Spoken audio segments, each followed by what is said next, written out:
U.S. Defense Secretary Lloyd Austin has revoked a pretrial agreement reached with men accused of plotting the 11 September terrorist attacks.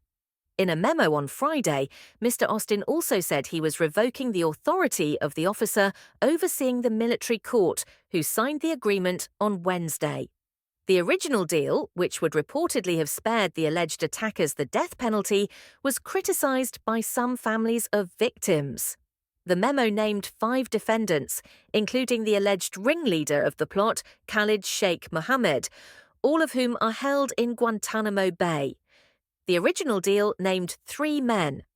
I have determined that, in light of the significance of the decision to enter into pre-trial agreements with the accused, responsibility for such a decision should rest with me as the superior authority, Mr. Austin wrote to Brig Gen Susan Escalier. I hereby withdraw your authority. Effective immediately in the exercise of my authority, I hereby withdraw from the 3 pre-trial agreements. The White House said on Wednesday that it had played no role in the plea deal. The 5 men named in the memo were Khalid Sheikh Mohammed, often referred to as KSM, Walid Muhammad Salih Mubarak bin Attash, Mustafa Ahmed Adam al-Hawsawi, and 2 others not mentioned in the original plea, Ramzi bin al-Shib and Ali Abdul Aziz Ali. The men have been in custody for decades without trial. All have alleged they were tortured. KSM was subjected to simulated drowning, so-called waterboarding, 183 times before it was banned by the US government. All have already faced more than a decade of pre-trial hearings, complicated by the allegations and evidence of torture against them. Several family members of victims had criticized the terms of the deal struck on Wednesday as too lenient. Brett Eagleson, the president of 9/11 Justice, which represents survivors and relatives of victims, had told the BBC earlier this week that the families were deeply troubled by these plea deals. Terry Strada, who lost her husband Tom, told the BBC's Today programme, "It was a gut punch to hear that there was a plea deal today that was giving the detainees in Guantanamo Bay what they want." A lawyer at Guantanamo representing Mr. Mohammed told the New York Times that he was shocked by the sudden U-turn. "If the Secretary of Defense issued such an order, I am respectfully and profoundly disappointed that after all of these years the government still has not learned the lessons of this case," said lawyer Gary Sowards, "and the mischief that results from disregarding due process and fair play." The men have been accused of a litany of charges, including attacking civilians, murder in violation of the laws of war, hijacking, and terrorism.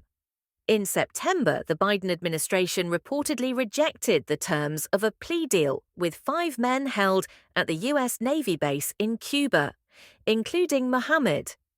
The men had reportedly sought a guarantee from the president that they would not be kept in solitary confinement and would have access to trauma treatment. KSM is alleged to have brought the idea of hijacking and flying planes into buildings to Al-Qaeda leader Osama bin Laden. He was captured in Pakistan in 2003, along with Hawsawi, a Saudi who was an alleged fundraiser. Ali, a computer scientist and nephew of KSM, is accused of providing technical support to the 9/11 operation. Bin al-Shib, a Yemeni, allegedly coordinated the attacks and had planned to be a hijacker but could not secure a US visa. Bin Attash, also a Yemeni, is accused of bombing the USS Cole in Yemen in 2000, which killed 17 sailors, and involvement in the 11 September attacks. Several Republicans applauded the Defense Secretary for revoking the deal.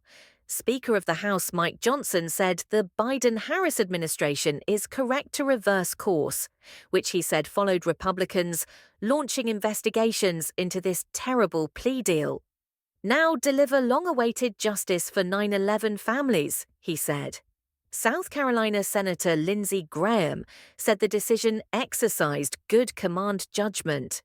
The previous plea deal would have sent absolutely the wrong signal to terrorists throughout the world, he added.